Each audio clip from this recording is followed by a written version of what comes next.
ایک عمر رسیدہ آدمی نے ایک کم عمر لڑکی سے نکاح کر لیا۔ اس نے اپنا کمرہ مضبوط کروا لیا، کمرے کو آراستہ پراستہ کر آیا اور تنہائی میں اس کے پاس جا بیٹھا۔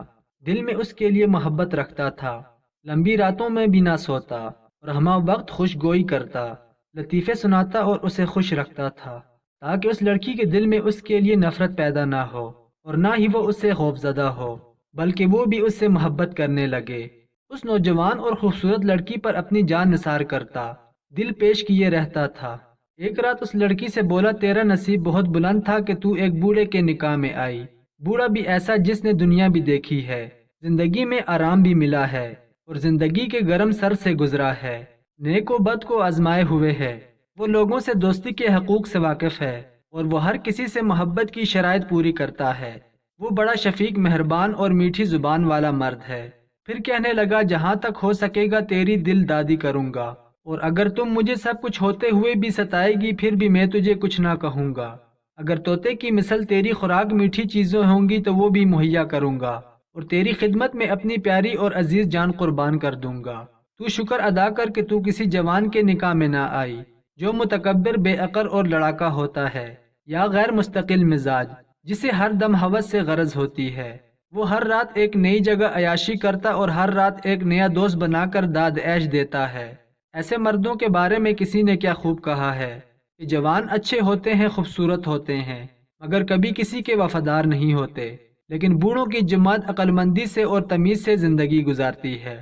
بس اپنے سے بہتر کی تلاش رکھ، اس کی رفاقت غنیمت جان کے اپنے جیسے کے ساتھ وقت برباد کر دے گا۔ سب باتیں سن کر لڑکی نے اچانک درد بھرے لہجے میں سرد آہ کھینچی اور کہا، جس قدر باتیں اور مجھے آرام کرنے کے کام تو نے کیے ہیں، ان سب کا میری عقل کے ترازو میں وزن کرو تو اس ایک بات کی برابری نہیں کر سکتا جو ایک دفعہ میں نے ایک بڑھیا سے سنی تھی کہ جوان عورت کے پہلو میں تیر آ لگے اور وہ ہلاک ہو جائے۔ اس سے تو کہیں بہتر ہے کہ ایک بوڑھا آ کر اس کے پاس بیٹھے۔ جب عورت مرد کے سست اور ڈھیلے ڈھالے جسم کو دیکھتی ہے تو وہ بول اٹھتی ہے کہ وہ بوڑھا تو ایک مردہ ہے۔ حکما کا کہنا ہے، وہ عورت جو مر کے پہلو سے ناخوش اٹھے وہ عورت گھر میں فتنہ اور لڑائی کا معجب ہوتی ہے۔ وہ کمزور بوڑھا جو اپنی نشست سے اٹھ نہیں سکتا، وہ کسی سہارے کے بغیر کب سیدھا ہو کر چل سکتا ہے۔ اس لڑکی نے اپنا نکاح ایک جوشیلے اور جوان مرد سے کر لیا۔ وہ لڑکی اب اس کے ظلم سہتی اور غصہ بھی برداشت کرتی، مگر رنج و مصیبت کو خاطر میں نہ لاتی، اور جوان سے نکاح کر کے اللہ تعالیٰ کا شکر ادا اس طور پر ادا کرتی کہ اللہ تیرا شکر ہے اس دردناک عذاب سے چھوٹ آئی اور اس دائمی نعمت میں پہنچ گئی۔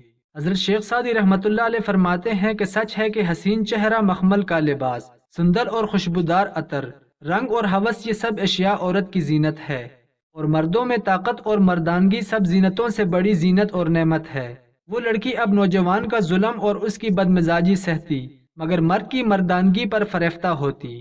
خوبصورت کے منہ سے پیاز کی بدبو حقیقت میں بدصورت کے منہ میں پھول کی خوشبو سے بہتر ہے۔ محبت کے تمام پہلوؤں کے باوجود جوان لڑکی عمر رسیدہ کو دل سے ہرگز نہیں چاہے گی۔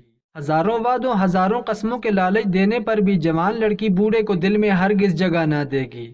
جس عورت کی تسکین نہ ہو تو وہ گھر میں فتنہ اور لڑائی کا معجب بنتی ہے۔ عورت ظلم اور بدمزاج مرد کی ہر صفت صبر سے برداشت کر لے گی، مگر بوڑھے مرد کو کبھی نہیں، خواہ وہ صفات عالیہ کا مرکب ہی کیوں نہ ہو۔